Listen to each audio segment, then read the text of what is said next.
Hey friends, in this video I will read to you chapter 5 of Frindle, alright? And it's called The Report. By lunchtime the next day, Nick had a bad feeling in the pit of his stomach. 7th period was coming. He was going to have to stand up in front of Mrs. Granger's class. The eyes of everyone in the class would be glued to his face, and Mrs. Granger's eyes would be cranked up to maximum punch power. He looked over his notes again and again. The first English dictionary, the growth of the English language, William Shakespeare, words from French and German, new words, old words, new inventions, Anglo-Saxon words, Latin and Greek roots, American English. It all became a big jumble in his mind. And his grand plan from the night before? In the harsh fluorescent light of the school day, it seemed impossible. What is it with the clocks in schools? When you're planning to go to the carnival after school, the clocks in every class practically run backwards, and the school day lasts for about 3 weeks.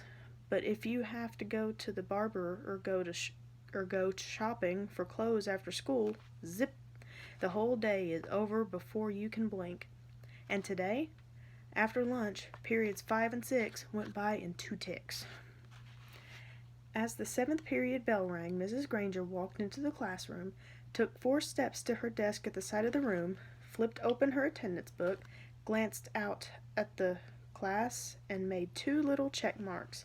Then, looking up at Nick, she said, "I think we have a little report to begin our class today, Nicholas." 15 seconds into 7th period, and Nick was on stage. This lady plays for keeps, Nick thought. He gulped, grabbed his crumpled note cards and his book bag, and walked to the front of the room. He stood next to the giant dictionary on its little table, and Mrs. Granger walked to the back of the classroom and sat primly on a tall stool next to the bookcase. She was wearing her blue uniform. Taking a deep breath, Nick began. "Well, the first thing I learned is that the first English dictionary," Mrs. Granger interrupted. "Excuse me, Nicholas, but does your report have a title?" Nick looked blankly at her. "A title? No, I didn't make a title."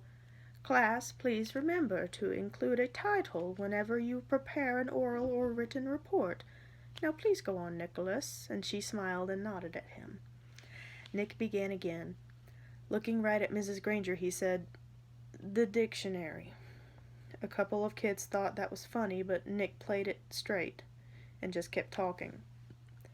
A lot of people think that the first English dictionary was put together in the 1700s by a man named Samuel Johnson. He lived in London, England. He was real smart, and he wrote a lot of books. And he wanted all the other smart people to have a good dictionary to use, so he made one. But there were other dictionaries before his.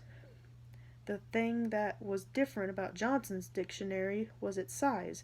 First of all, he had over 43,000 words in it. The class made a bunch of noise at this big number. Ooh and wow and stuff like that. Nick lost his concentration. He glanced up at Mrs. Granger, expecting to see those eyes drilling a hole in him. But they weren't. They were almost friendly, in a teachery kind of way. She shushed the class and said, "Go on, Nicholas, that's a fine beginning." Nick almost smiled, but he saw all the kids staring at him, so he gripped his note cards even tighter and jumped back in. The other thing that Samuel Johnson did that was special was to choose the words he thought were most important, and then give lots of examples showing how the words got used by people. For example, he showed how the word take could be used in 113 different ways. Nick's report went on smoothly for 12 minutes. Nick was surprised at how easy it was to stand there and talk about this stuff. At the end of the first 5 minutes, Mrs. Granger had to stop Nick again to say, "Class, it is not good manners to yawn out loud or to put your heads down on your desks when someone is giving an oral report." No one in the class cared one little bit about the report, except Mrs. Granger. Every time Nick glanced up, she was smiling. and her eyes were not the least bit icy or sharp.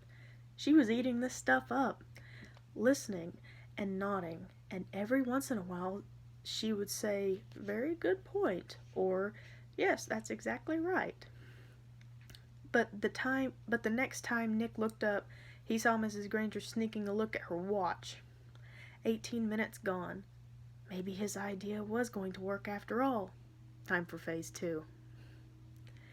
Reaching into his book bag, Nick pulled out the red dictionary he had brought, from home, the one most of the kids had, the one Mrs. Granger said they should use. Nick said, "This is the dictionary that I use at home for my vocabulary work, and I opened it up last night to the very front, and right there I found out a lot about how the dictionary was made, right in this book. So I thought some of the ideas would be good as part of my report. It says here, Nicholas." Nick looked up. Mrs. Granger got off her tall stool, and its wooden legs made a screech on the linoleum. Head snapped to attention, and the class was alert again. Mrs. Granger smiled, raised her eyebrows, and pointed at her watch. "Nicholas, I think the class should read that at home themselves." Now, John's hand was up in the air, and at Mrs. Granger's nod, he said, "But I don't have that dictionary at home, Mrs. Granger. I have the blue one." And several other kids immediately said, "Me too." Mrs. Granger tried not to show that she was annoyed.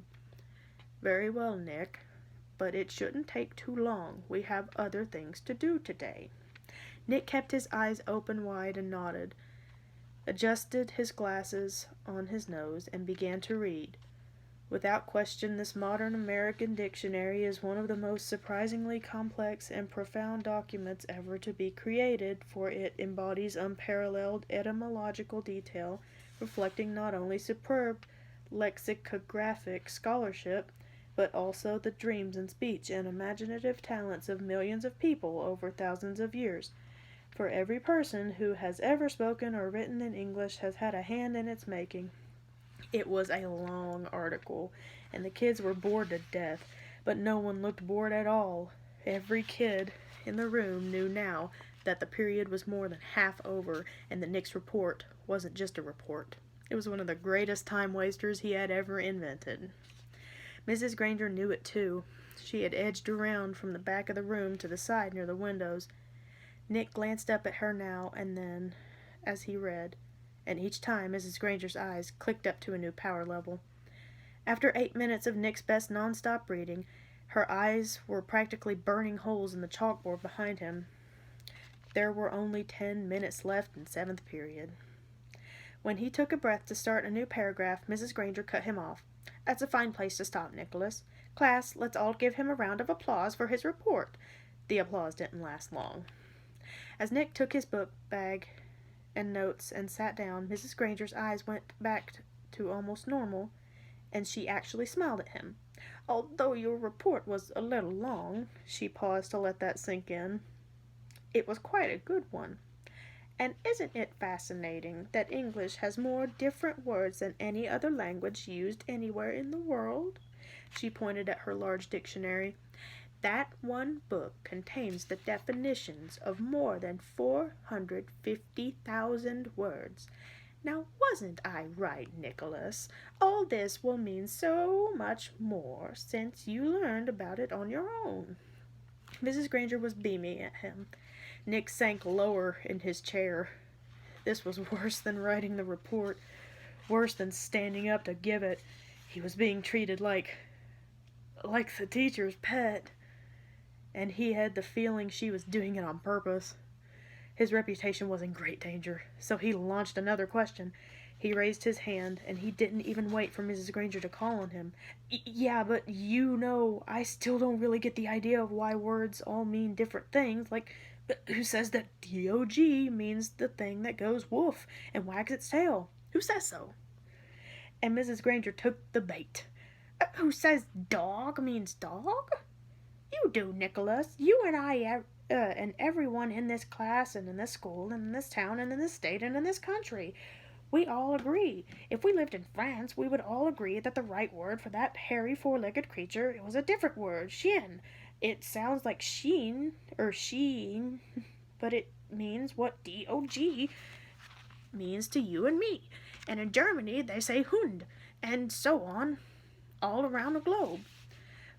But if all of us in this room decided to call that creature something else, and if everyone else did too, then that's what it would be called. And one day it would be written in the dictionary that way. We decide what goes in that book.